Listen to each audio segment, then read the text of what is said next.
Hi, my name is Luwayo Biswick. We are at the Permaculture Paradise Institute, showcase different things that we are implementing, and this is the animal sector where we're showcase our animals. These are the turkeys. We've got turkeys, and that's a dog. We've got dogs, and some of the dogs are here.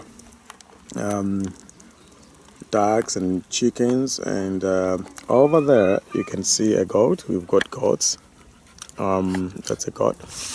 We've got doves, and we've got rabbits, pigs, and we are introducing guinea fowls soon. So this is to showcase that we have the solutions in Malawi. If we diversify our systems, we have the opportunity to harvest in abundance almost every time of the year if we deliberately choose to monocrop, being it keeping just chickens or just dogs or guinea fowls, or just growing maize or banana. That's still a monoculture of doing things.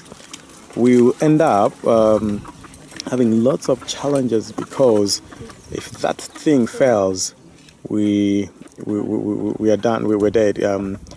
So it's good. Diversity is key to permaculture, and that brings stability and gives us the productivity that we need. I'll keep giving you updates of the progress of this project. Keep watching. Thank you very much.